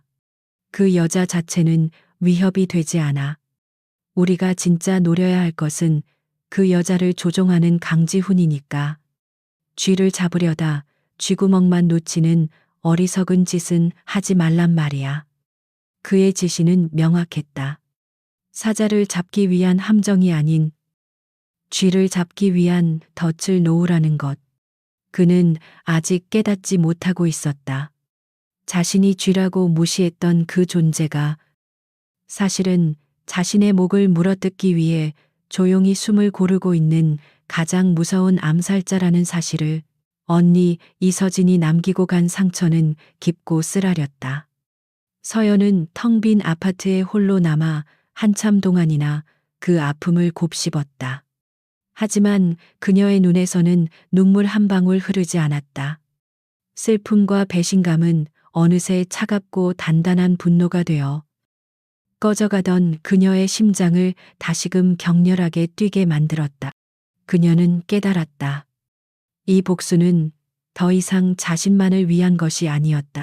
언젠가 잔혹한 진실을 마주하고 무너져 내릴 어리석고 가여운 언니를 위한 것이기도 했다. 그녀는 다시 자신만의 동굴, 비밀 오피스텔로 돌아왔다. 감상에 젖어 있을 시간은 없었다. 최민혁의 보안팀에게 한 차례 혼쭐이 난 이후 정면 돌파는 불가능에 가까워졌다. 이제는 성벽의 정문이 아닌 아무도 모르는 숨겨진 개구멍을 찾아야 했다. 그녀는 전략을 완전히 바꾸었다. 그녀는 지난번 탈출 직전에 간신히 다운로드했던 불완전한 서버 로그 파일들을 다시 열었다. 이전처럼 자금의 흐름이나 거래 내역을 쫓는 것이 아니었다. 그녀가 이번에 찾고 있는 것은 숫자 뒤에 숨겨진 사람의 흔적이었다. 시스템 관리자의 사소한 실수, 업데이트 과정에서 미처 삭제되지 않은 과거의 기록, 개발자들만이 아는 비공식적인 경로. 그것은 망망대해에서 바늘을 찾는 것과 같은 작업이었다. 그녀는 수백만 줄에 달하는 코드와 로그 기록 속을 며칠 밤낮으로 헤맸다. 그러다 마침내 그녀의 날카로운 눈이 아주 미세한 이질감을 발견했다. 몇 년 전 사용되다가 공식적으로 폐기된 구형 원격 유지보수 포털의 접속 기록이었다. 공식적으로는 폐쇄되었지만 누군가의 실수로 서버 가장 깊숙한 곳에 그 잔재가 유령처럼 남아 있었던 것이다. 최신 보안 시스템의 감시를 받지 않는 모두에게 잊혀진 문. 서연은 즉시 흩어져 있는 코드 조각들을 퍼즐처럼 맞추어 그 잊혀진 문을 다시 열기 위한 프로토콜을 재구성하기 시작했다. 며칠간의 사투 끝에 그녀는 마침내 잊혀진 문을 여는데 성공했다. 이번에는 아무런 경보도 울리지 않았다. 그녀는 완벽한 유령이 되어 태아그룹의 내부 시스템을 다시 활보했다. 그녀는 망설임 없이 지난번에 발견했던 돈 세탁 네트워크의 심장부로 향했다. 그리고 그곳에서 이전에는 보이지 않았던 숨겨진 파티션을 발견했다. 그 파티션의 이름은 단 하나, 제트이우스였다. 제우스, 신들의 왕. 최민혁의 신과 같은 오만함이 그대로 드러나는 이름이었다. 서연은 심장이 격렬하게 뛰는 것을 느끼며 파티션에 접근했다. 역시나 철통 같은 암호가 걸려 있었다. 그녀는 잠시 눈을 감고 최민혁이라는 인간을 떠올렸다. 그의 생년월일, 결혼 기념일, 회사 창립일, 예상 가능한 모든 조합을 시도했지만 자물쇠는 열리지 않았다. 그러다 문득 그의 오만함의 본질을 생각했다. 그는 스스로를 제우스라고 생각하는 남자. 그렇다면 암호 역시 가장 오만한 단어들의 조합일 터. 그녀는 키보드에 손을 올리고 조심스럽게 입력했다. 제우스, 크로노스, 렉스. 제우스. 시간의 신. 그리고 왕. 찰칵. 자물쇠가 풀리는 소리가 들리는 듯했다. 그의 치명적인 오만함이 바로 그 자신을 파멸시킬 열쇠였다. 파일이 열리는 순간 서연은 숨을 삼켰다. 화면에 나타난 것은 그녀가 상상했던 것 이상이었다. 그것은 단순한 비자금 장부가 아니었다. 최민혁이 지난 10년간 저지른 모든 범죄의 역사가 담긴 그의 추악한 왕국을 지탱해온 현대판 바벨탑의 설계도였다. 뇌물을 받은 정치인, 검사, 고위 공무원들의 실명과 직책, 그들에게 흘러 들어간 돈의 액수와 날짜, 불법적인 MA를 위해 자행된 협박과 공작의 내용, 경쟁사의 기술을 훔치기 위해 매수된 연구원들의 명단. 모든 것이 한치의 오차도 없이 꼼꼼하게 기록되어 있었다. 서연은 차가운 승리감을 느끼며 파일 전체를 자신의 보안 서버로 전송하기 시작했다. 하지만 파일의 크기는 상상 이상으로 거대했다. 다운로드 진행률을 나타내는 막대 그래프는 거북이처럼 느리게 움직였다. 2%, 2%. 시간이 흐를수록 그녀는 초조해졌다. 비록 잊혀진 문을 통해 들어왔지만 이 정도 규모의 데이터 전송은 분명 어딘가에 흔적을 남길 터였다. 바로 그 시각. 최민혁은 자신의 집무실에서 감시팀이 올린 이서연에 대한 중간 보고를 받고 있었다. 사진 속의 서연은 낡은 아파트 주변 마트에서 장을 보거나 무표정한 얼굴로 공원 벤치에 앉아 있을 뿐이었다. 특이사항 전혀 없습니다. 언니와 싸운 이후로 충격을 받았는지 거의 폐인처럼 지내고 있습니다. 보고를 듣는 최민혁의 입가에 경멸 어린 미소가 떠올랐다. 그의 판단이 정확했다. 이서연은 그저 강지훈에게 이용당하는 불쌍하고 한심한 장기말일 뿐이었다. 그는 진짜 위협은 아니라고 완전히 결론 내렸다. 서연의 모니터에 마침내 다운로드 완료라는 메시지가 떴다. 그녀는 안도의 한숨을 내쉬며 즉시 파일을 여러 개의 암호화된 저장 장치에 나누어 담고 모든 접속 흔적을 지웠다. 그리고 곧바로 강지훈에게 단 한 줄의 메시지를 보냈다. 제우스를 손에 넣었다. Knock, insac, incrap, insaclizer. 메시지를 확인한 강지훈에게서는 한동안 아무런 답이 없었다. 서연이 초조하게 기다리던 그때 암호화된 전화가 걸려왔다.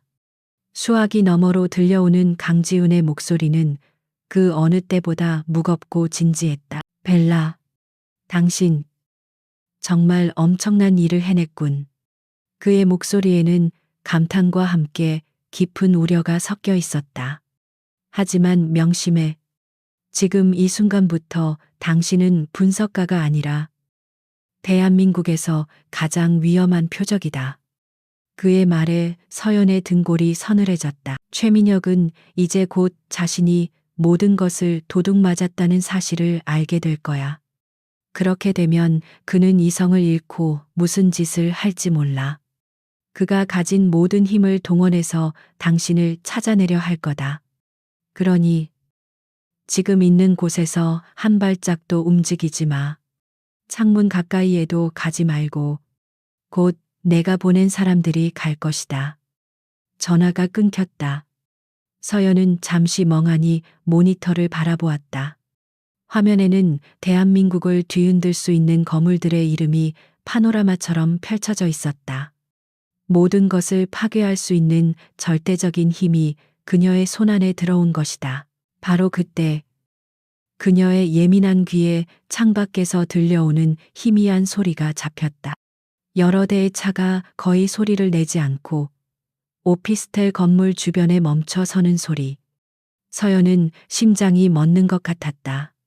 강지훈이 보낸 사람들일까 아니면 이미 자신의 위치가 발각된 것일까? 아군인지 적군인지 알 수 없었다. 디지털 스크린 속에서 벌어지던 보이지 않는 전쟁은 이제 차가운 현실이 되어 그녀의 숨통을 조여오고 있었다. 창밖에서 들려온 차 소리에 서연의 온몸이 얼어붙었다. 심장이 멎는 것 같았던 바로 그 순간. 그녀의 손에 들려있던 암호폰이 짧게 진동했다. 강지훈이었다. 화면에는 단 한 줄의 메시지가 떠 있었다. 내 사람들이다. 문을 열어줘. 그들을 믿어라. 캔처스. 서연은 마른 침을 삼키고 조심스럽게 현관문으로 다가갔다. 렌즈를 통해 밖을 내다보자. 복도에는 칼처럼 반듯한 검은 정장을 입은 두 명의 남자가 서 있었다. 그들은 미동도 없이 마치 조각상처럼 조용히 그녀를 기다리고 있었다. 그들의 눈빛은 차가웠지만 그 안에는 훈련된 전문가 특유의 침착함이 깃들어 있었다. 그녀는 떨리는 손으로 문을 열었다. 남자 중 한 명이 짧게 고개를 숙이며 말했다. 벨라님, 모시러 왔습니다. 저희와 함께 가주셔야겠습니다. 그의 목소리에는 어떤 감정도 실려 있지 않았지만 거부할 수 없는 단호함이 느껴졌다. 서연은 말없이 고개를 끄덕였다. 그녀의 동굴은 더 이상 안전하지 않았다. 그들은 서연을 데리고 비상계단을 통해 건물 밖으로 빠져나갔다. 그들의 움직임은 소리 없는 그림자처럼 신속하고 은밀했다. 서연은 그들을 따라 지하 주차장에 대기하고 있던 또 다른 검은 세단에 올라탔다. 그녀는 지난 며칠간 자신을 지탱해준 비밀 오피스텔을 뒤로하며 이제는 돌아올 수 없는 강을 건넜다는 것을 직감했다. 그녀가 도착한 곳은 강남의 화려한 펜트하우스가 아니었다. 차는 도심 외곽의 한적한 창고, 건물 지하로 깊숙이 들어갔고 여러 개의 보안 철문을 통과한 끝에 멈춰섰다. 그녀의 눈앞에 나타난 곳은 군사 벙커를 방불케 하는 최첨단 비밀 작전실이었다. 강지훈이 그곳에서 그녀를 기다리고 있었다. 무사했군. 벨라. 강지훈은 안도의 한숨을 내쉬며 그녀를 맞았다. 그의 눈에는 이전과는 다른 진정한 경외심과 존중의 빛이 담겨 있었다. 당신이 해낼 줄은 알았지만 이 정도일 줄은 몰랐어. 그는 작전실 중앙의 거대한 스크린을 가리켰다. 그곳에는 ZEUS 파일의 내용이 떠 있었다. 바로 그 시각. 태하그룹 최민혁의 집무실은 지옥으로 변해 있었다. 김기철 부장이 창백하게 질린 얼굴로 떨리는 목소리로 보고를 올렸다. 회장님. 서버를 복구하고 내부 감사를 진행하던 중 제우스 파티션의 모든 데이터가 외부로 복제된 흔적을 발견했습니다. 최민혁의 얼굴에서 핏기가 사라졌다. 그는 순간적으로 김 부장의 말을 이해하지 못한 듯 멍한 표정을 지었다. 하지만 곧 그 말의 의미가 그의 뇌리에 밝혔다. 그의 모든 것, 그의 죄악의 역사가 통째로 도난당한 것이다. 뭐라고? 그의 나직한 물음과 함께 그의 내면에 잠자고 있던 야수가 깨어났다. 그는 광분하며 거대한 마호간이 책상 위의 모든 것을 쓸어버렸다. 서류와 컴퓨터, 값비싼 장식품들이 비명 같은 소리를 내며 바닥으로 떨어져 박살났다. 어떤 놈이야, 어떤 개자식이야. 그의 포효가 집무실 전체를 울렸다. 배신자를 찾기 위한 피해 숙청이 예고되는 순간이었다. 다시 지하 벙커. 강지훈은 분노를 사기며 말했다. 이제 모든 증거를 손에 넣었으니 즉시 특검으로 가야겠어. 내게 아주 믿을 만한 사람이 있네. 부패에 연루되지 않은 강직한 검사지. 그것은 가장 합리적이고 상식적인 판단처럼 보였다. 하지만 서연은 조용히 고개를 저었다.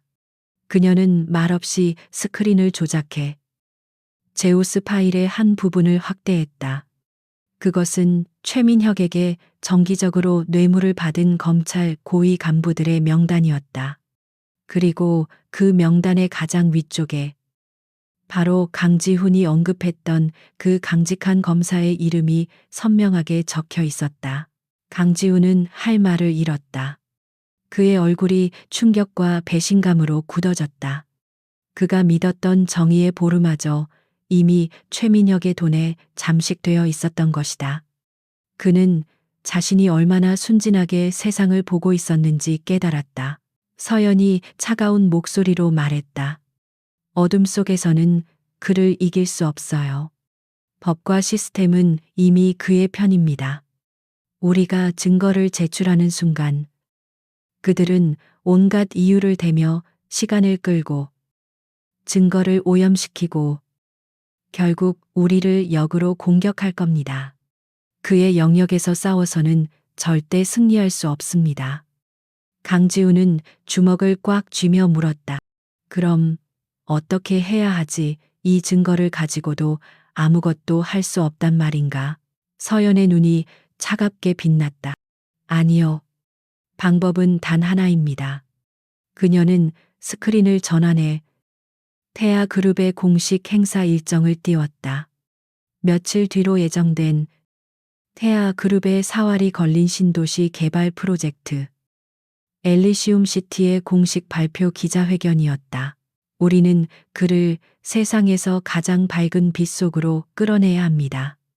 수백 명의 기자와 전 세계의 투자자들이 지켜보는 바로 그 무대 위에서 모두가 보는 앞에서 그를 공개적으로 심판해야 합니다. 그녀의 목소리에는 한치의 망설임도 없었다. 바로 여기가 우리의 무대입니다. 그가 일생일대의 성공을 자축하며 가장 높은 곳에 서는 바로 그 순간이 그가 가장 깊은 나락으로 떨어지는 순간이 될 겁니다. 그것은 상상조차 해본 적 없는 대담하고 잔인한 계획이었다. 강지우는 잠시 서연을 바라보았다. 그녀의 눈 속에서 그는 복수심을 넘어선 정의를 실현하려는 강철 같은 의지를 보았다. 그는 더 이상 그녀를 고용된 분석가로 보지 않았다.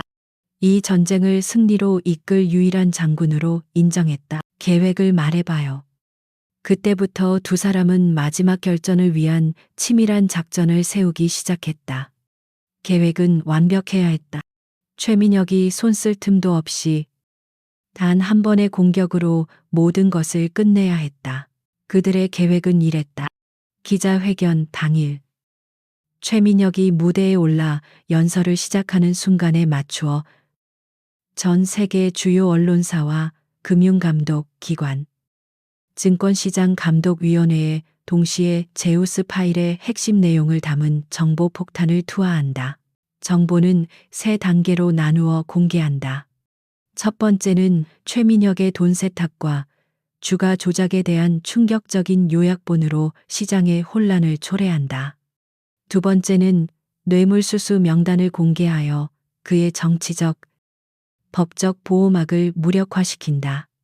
그리고 마지막으로 모든 증거 원본을 공개하여 그가 빠져나갈 모든 퇴로를 차단한다. 완벽한 미디어 사형 선고였다. 강지훈은 자신의 모든 인맥과 자원을 동원해 정보 폭탄을 투하할 시스템을 구축하기 시작했다. 서연은 밤을 새워가며 수만 페이지에 달하는 제우스 파일의 내용을 일반인도 쉽게 이해할 수 있도록 명료하고 충격적인 보고서 형태로 재가공했다. 두 사람은 마치 오랫동안 손발을 맞춰온 최고의 파트너처럼 움직였다. 한 명은 거대한 판을 짜고 다른 한 명은 그 판을 뒤흔들 가장 날카로운 비수를 만들었다. 덫은 그렇게 조용하고 은밀하게 놓이고 있었다. 지하 벙커의 거대한 스크린 위. 엘리시움 시티 기자회견 날짜 위에 선명한 붉은색 원이 그려졌다. 심판의 날까지 남은 시간은 단 닷새. 최민혁의 제국을 무너뜨릴 운명의 카운트다운이 시작되었다. D-Day. 태하 그룹의 신도시 프로젝트 엘리시움 시티 발표 기자회견장은 최민혁이라는 한 남자의 제국을 찬양하기 위해 세워진 거대한 신전과도 같았다. 홀의 입구부터 단상에 이르기까지 모든 공간은 태아그룹의 성공과 비전을 상징하는 화려한 장식들로 가득 차 있었다. 국내외의 수많은 기자들과 정재계, 거물들, 그리고 해외 투자자들이 그의 새로운 신화가 탄생하는 순간을 목격하기 위해 모여들었다. 모든 것이 완벽했다. 최민혁은 이 순간을 위해 모든 것을 준비했다. 그는 자신의 인생에서 가장 빛나는 순간을 맞이하고 있었다. 마침내 사회자의 우렁찬 소개와 함께 그는 우레와 같은 박수갈채를 받으며 신처럼 당당하게 무대 위로 올라섰다. 수천 개의 카메라 플래시가 터지며 그의 등장을 축복했다. 그는 자신감 넘치는 미소로 화답하며 세상의 정점에 선 자의 여유를 만끽했다. 같은 시각 도시의 가장 깊은 곳에 위치한 지하 벙커. 서연과 강지훈은 수십 개의 모니터 앞에 앉아 있었다. 화면들은 기자회견장의 다양한 각도와 전 세계의 주식시장 현황, 그리고 그들이 준비한 정보 폭탄의 발사 준비 상태를 실시간으로 보여주고 있었다. 벙커 안의 공기는 얼음장처럼 차갑고 팽팽한 긴장감이 감돌았다. 강지훈이 굳은 표정으로 물었다. 준비됐나? 벨라, 서연은 대답 대신 중앙 모니터에 클로즈업된 최민혁의 오만한 얼굴을 응시하며 조용히 고개를 끄덕였다. 그녀의 눈에는 그 어떤 감정도 담겨 있지 않았다. 오직 이 순간을 위해 모든 것을 걸어온 자의 차가운 결의만이 번뜩일 뿐이었다. 무대 위에서 최민혁의 연설이 시작되었다. 그는 투명 경영과 기업의 사회적 책임에 대해 열변을 토했다. 그의 위선적인 목소리가 장내에 웅장하게 울려 퍼졌다. 그는 미래 도시의 청사진을 제시하며 엘리시움 시티가 인류의 삶을 어떻게 바꿀 것인지에 대해 거창한 미사여구를 늘어놓았다. 사람들은 그의 말 한마디 한마디에 열광했다. 연설은 절정으로 치달았다. 그는 태아 그룹의辉煌한 미래를 선포하며 축배를 들 것을 제안했다. 태아가 만들어갈 위대한 미래를 위하여 그가 축배의 잔을 높이 쳐드는 바로 그 순간이었다. 지하 벙커에서 서연이 마이크에 대고 나직하게, 하지만 그 어떤 명령보다도 단호하게 말했다. 지금. 그녀의 말과 동시에 작전실의 한 기술자가 엔터키를 눌렀다. 단 한 번의 클릭. 그것으로 충분했다. 수년간 어둠 속에 갇혀있던 판도라의 상자가 마침내 열렸다. 전 세계 수백 명의 주요 언론사 기자들과 금융감독기관 담당자들의 이메일함에 긴급 태아그룹 최민혁 회장의 실체, 제우스 파일 전문 공개라는 제목의 이메일이 동시에 도착했다. 기자회견장에 앉아있던 기자들의 핸드폰이 약속이라도 한 듯이 동시에 울리기 시작했다. 처음에는 몇몇 기자들이 진동 소리의 핸드폰을 확인했다. 그들의 표정이 순식간에 경악으로 물들었다.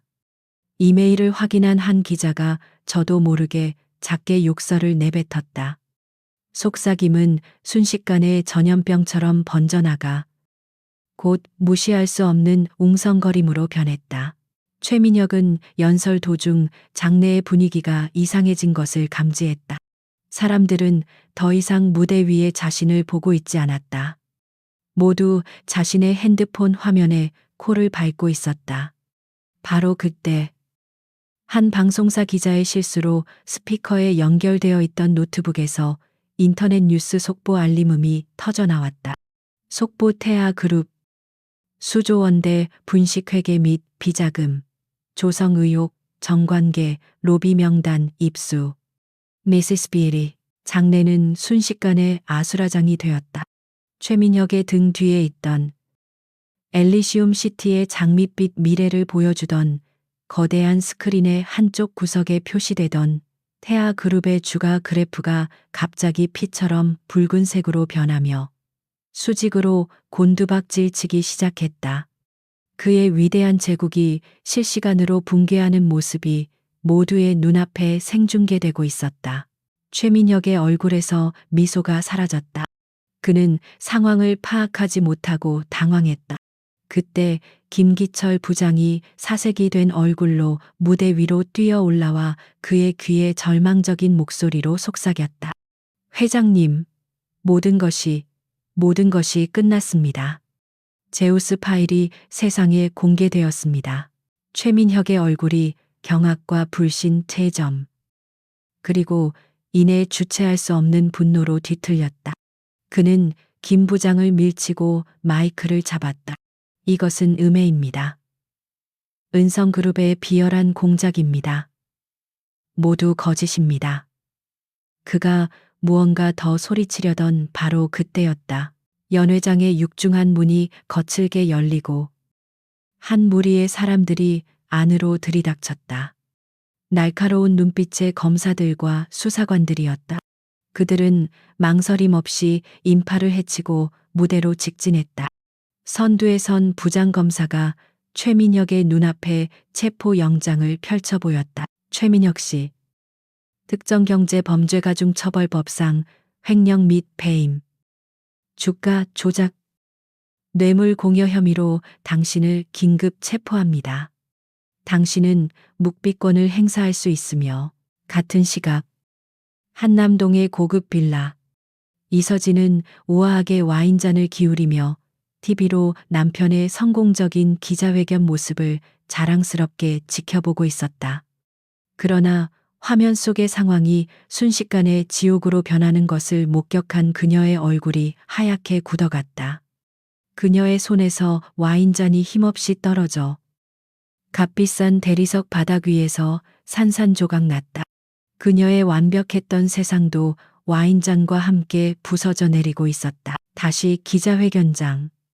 수천 개의 카메라 플래시가 이제는 그의 성공이 아닌 그의 굴욕적인 몰락을 담기 위해 쉴 새 없이 터져 나왔다. 최민혁은 수갑이 채워진 채 수사관들에게 끌려나가며 증오와 저주가 가득 담긴 눈으로 카메라를 노려보았다. 한때 제왕이었던 남자의 비참한 마지막 모습이었다. 지하 벙커에서 서연은 그 모든 광경을 묵묵히 지켜보고 있었다. 그녀의 차가웠던 얼굴 위로 마침내 뜨거운 눈물 한 방울이 조용히 흘러내렸다. 그것은 승리의 눈물이 아니었다. 자신의 잃어버린 시간과 망가져버린 가족과 이 추악한 진실의 끝을 목격한 자의 슬픔이 담긴 눈물이었다. 길고 길었던 폭풍이 마침내 지나갔다. 폭풍이 휩쓸고 지나간 자리는 고요했지만 그만큼 처참했다. 최민혁의 몰락은 단순한 한 기업가의 추락이 아니었다. 대한민국 사회의 가장 깊고 썩어 있던 환부를 터뜨린 거대한 사건. 태아 게이트의 시작이었다. 연일 언론에서는 제우스 파일의 이름이 오른 정치인, 검사, 고위 관료들의 이름이 폭로되었고 나라는 거대한 소용돌이에 휘말렸다. 태아 그룹은 공중분해되었다. 주식은 휴지 조각이 되었고 수십 개의 계열사는 채권단과 법원의 관리하에 들어갔다. 한때 대한민국 경제의 상징이었던 거대한 제국은 모래성처럼 허무하게 무너져 내렸다. 모든 것을 잃은 최민혁은 더 이상 예전의 오만한 제왕이 아니었다. 구치소의 좁은 접견실에서 그는 초라한 죄수복을 입은 채 변호사에게 악을 쓰고 있었다. 그는 자신의 죄를 뉘우치기는커녕 모든 것이 자신을 음해하려는 세력의 공작이라고 주장했다. 그의 눈에는 이성적인 분노가 아닌 파멸된 자의 공허한 집착만이 남아 있었다. 그 여자 벨라라는 그년을 찾아내 강지훈 뒤에 숨어서 날 이렇게 만든 그년을 찾아내란 말이야. 반드시 내 손으로 찢어 죽일 테다. 그의 몰락이 가장 잔인하게 새겨진 곳은 한때 그의 성이었던 한남동의 거대한 빌라였다. 이서진은 텅 비어버린 집안에서 홀로 남은 짐들을 꾸리고 있었다. 검찰의 압수수색과 채권단의 가압류로 집안의 모든 값비싼 가구와 장식품들은 빨간 딱지가 붙은 채 사라졌다. 그녀의 명품 옷과 가방, 보석들도 모두 마찬가지였다. 한때 그녀를 떠받들던 상류층 친구들은 이제 그녀의 전화를 받지 않았다. 세상은 그녀에게서 등을 돌렸다. 그녀는 하루아침에 모두에게 손가락질 받는 범죄자의 아내가 되어 있었다. 그녀가 믿었던 모든 것, 그녀의 인생을 지탱해 주었던 돈과 명예, 화려한 인맥이 모두 신기루처럼 사라져버렸다. 그녀는 먼지 쌓인 상자 안에서 낡은 앨범 하나를 발견했다. 앨범 속에는 어린 시절, 자신과 똑같은 얼굴을 한 채 환하게 웃고 있는 동생 서연의 모습이 있었다. 아무것도 가지지 않았지만 세상 전부를 가진 것처럼 행복했던 시절. 그 사진을 보는 순간 서진의 눈에서 마침내 뜨거운 눈물이 터져 나왔다. 그것은 돈과 명예를 잃은 것에 대한 눈물이 아니었다. 자기 자신과 동생을 잃어버린 것에 대한 뒤늦고도 처절한 회한의 눈물이었다. 한편 폭풍의 중심에 있었던 이서연은 고요한 일상을 되찾고 있었다. 강지훈이 마련해준 새로운 사무실에서 그녀는 담담하게 태아 게이트의 후폭풍을 지켜보고 있었다. 세상은 태아그룹이라는 거대 악을 무너뜨린 미지의 인물. 어둠의 분석가를 영웅시하며 그 정체를 궁금해했다. 하지만 그녀의 마음에는 승리의 기쁨이나 영웅이 된 듯한 자부심 대신 씁쓸한 공허함만이 남아 있었다. 강지훈이 사무실로 찾아왔다. 그는 이번 사건의 모든 공은 서연에게 있다며 약속했던 성공 보수를 지급하겠다고 말했다. 하지만 서연은 고개를 저었다. 돈 때문에 시작한 일이 아닙니다. 제게는 이 사무실과 평범하게 살아갈 수 있는 새로운 신분. 그것만으로도 충분합니다. 그녀는 더 이상 돈과 명예를 좇지 않았다. 그녀는 자신의 힘으로 괴물을 심판했고 그것으로 좋겠다. 그녀는 강지훈에게 한 가지 부탁을 했다. 언니 이서진의 행방을 알아봐 달라는 것. 며칠 후 강지훈은 서진이 부모님 댁으로 들어갔으며 세상과의 모든 연락을 끊고 폐인처럼 지내고 있다는 소식을 전해주었다. 서연은 한참 동안 창밖을 바라보며 생각에 잠겼다. 그리고 마침내 그녀는 결심했다. 초라한 모습의 이서진이 조심스럽게 서연의 사무실 문을 열고 들어섰다. 그녀는 며칠 사이에 수녀는 늙어버린 듯했다. 화려했던 모습은 온데간데 없고 죄책감과 절망에 사로잡힌 한 명의 평범한 여자만이 서 있었다. 그녀는 아무런 변명도 하지 않았다. 그저 동생 앞에 서서 떨리는 목소리로 말했다. 미안해, 서연아. 그녀의 눈에서 참아왔던 눈물이 쏟아져 내렸다. 내가 다 틀렸어. 내가 눈이 멀었어. 네가 얼마나 힘들었을지 생각도 못하고 난 정말 바보였어. 그녀는 어린아이처럼 흐느끼며 용서를 구했다. 서연은 조용히 일어나 그녀에게 다가가 차가운 물 한 잔을 건넸다. 그녀의 표정은 담담했지만 그 눈빛에는 깊은 슬픔과 연민이 담겨 있었다. 그녀는 언니의 어깨를 감싸 안는 대신 조용히 입을 열었다. 용서는 내가 하는 게 아니야. 언니. 서진이 고개를 들어 눈물 어린 눈으로 그녀를 바라보았다. 언니, 스스로가 언니 자신을 용서해야 해. 언니가 선택했던 삶의 방식에 대해, 그리고 그 선택이 어떤 결과를 가져왔는지에 대해 언니 스스로가 답을 찾아야만 해. 그녀의 목소리는 차분했지만 그 안에는 단호한 선이 그어져 있었다. 서연은 책상 서랍에서 작은 통장과 카드 하나를 꺼내 서진에게 건넸다. 이 돈으로 작은 집이라도 하나 구해. 그리고 다시 시작해. 남에게 의지하는 삶이 아니라 언니 자신의 힘으로 살아가는 삶을. 내가 한 복수는 언니를 상처 주기 위함이 아니었어. 괴물을 멈추기 위함이었지. 그녀는 언니가 다시 일어설 수 있도록 최소한의 발판을 마련해 주었지만 쉬운 용서와 화해의 손을 내밀지는 않았다. 한번 부서진 신뢰는 그렇게 쉽게 회복될 수 있는 것이 아니었다. 그것은 두 사람 모두에게 앞으로 아주 오랜 시간 동안 풀어야 할 숙제로 남았다. 서진은 동생이 쥐어준 통장을 들고 무거운 발걸음으로 사무실을 나섰다. 서연은 창밖으로 언니의 뒷모습이 완전히 사라질 때까지 말없이 그 모습을 지켜보았다.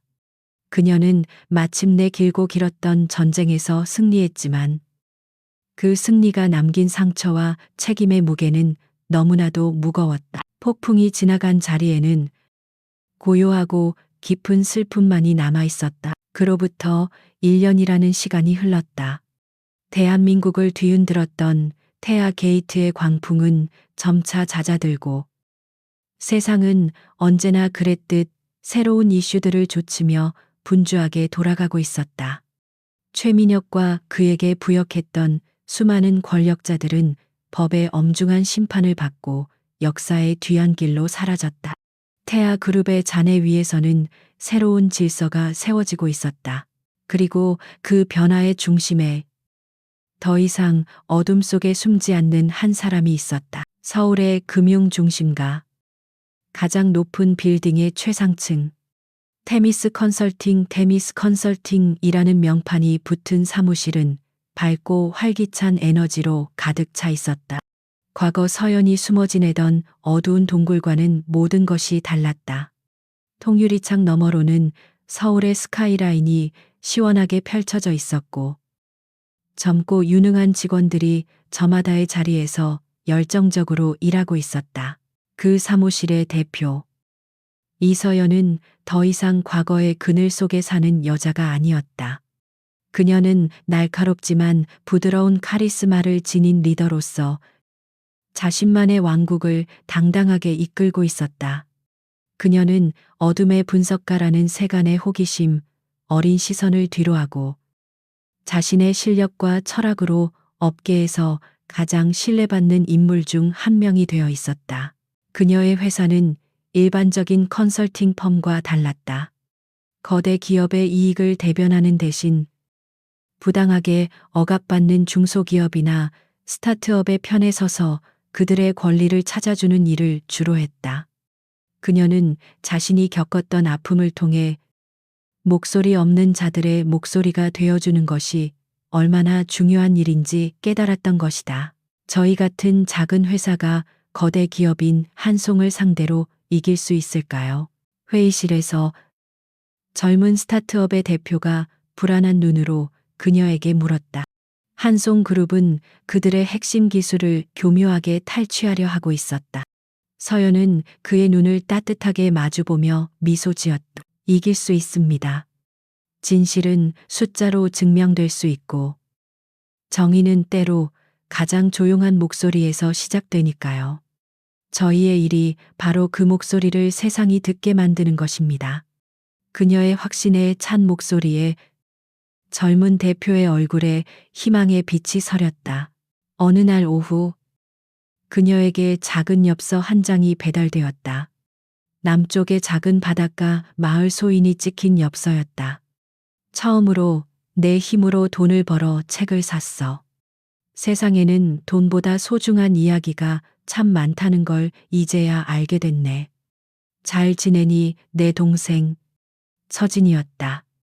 엽서의 다른 면에는 특별할 것 없는 평범한 바다 풍경 사진이 있었다. 서연은 엽서를 보며 조용히 미소 지었다. 언니는 작은 해변 마을의 도서관 사서로 일하며 자신만의 속도로 새로운 인생을 살아가고 있었다. 그들의 관계가 예전처럼 완벽하게 회복될 수는 없겠지만 서로의 삶을 묵묵히 응원해주는 새로운 형태의 자매애가 그들 사이에 자리 잡고 있었다. 그것으로 충분했다. 강지우는 가끔 그녀의 사무실을 찾아왔다. 그는 이제 은성그룹의 명실상부한 리더로서 태아게이트 이후 더욱 투명하고 건강해진 재계를 이끌고 있었다. 그는 서연이 이룬 모든 것을 진심으로 존경하고 있었다. 그날도 그는 향긋한 커피 향이 가득한 그녀의 사무실을 찾아와 거부하기 힘든 제안을 걸리암. 은성그룹의 부회장직을 맡아주시오. 서연 씨, 나와 함께라면 우리는 이 나라의 경제를 통째로 바꿀 수 있어. 그것은 한때 그녀가 꿈꿨을지도 모를 최고의 성공을 보장하는 자리였다. 하지만 서연은 웃으며 고개를 저었다. 정말 감사한 제안이지만 저는 사양하겠습니다. 그녀는 창밖을 바라보며 말했다. 저는 너무 오랫동안 누군가의 그림자로 혹은 누군가의 전쟁을 대신하는 유령으로 살아왔어요. 이제는 온전히 저 자신의 이야기를 만들고 싶습니다. 이 작은 왕국은 비록 거대하지는 않지만 온전히 저의 것입니다. 강지우는 실망하는 대신 더 깊은 존경의 눈빛으로 그녀를 바라보았다. 그는 그녀가 어떤 길을 선택하든 언제나 그녀의 가장 든든한 동맹으로 남아줄 것이었다. 그들의 관계는 사랑이라는 단어로 정의할 수 없는 그보다 더 깊고 단단한 신뢰와 존중으로 이어져 있었다. 하루의 일이 모두 끝나고 직원들이 모두 퇴근한 늦은 밤, 서연은 홀로 사무실 창가에 서서 도시의 야경을 내려다보았다. 수많은 빌딩들이 뿜어내는 불빛이 마치 밤하늘의 별처럼 반짝였다. 한때 그녀는 저 불빛 아래 화려한 파티장의 가장 어두운 구석에 숨어 있던 보이지 않는 존재였다. 하지만 이제 그녀는 달랐다. 그녀는 도시의 가장 높은 곳에서 스스로의 빛을 내는 하나의 별이 되어 있었다. 그녀는 길고 길었던 어둠의 터널을 자신의 힘으로 걸어 나왔다. 상처 없는 승리는 아니었지만 그 상처들은 이제 그녀를 더 단단하게 만드는 훈장이 되었다. 그녀는 더 이상 누군가의 동생도 기계 속의 유령도 아니었다. 그녀는 자신의 과거와 화해하고 미래를 스스로의 손으로 개척해 나가는 온전한 이서연이었다. 그녀는 밤의 도시를 향해 그리고 다가올 새로운 아침을 향해 평온한 미소를 지었다. 새로운 새벽은 바로 그녀 자신의 것이었다.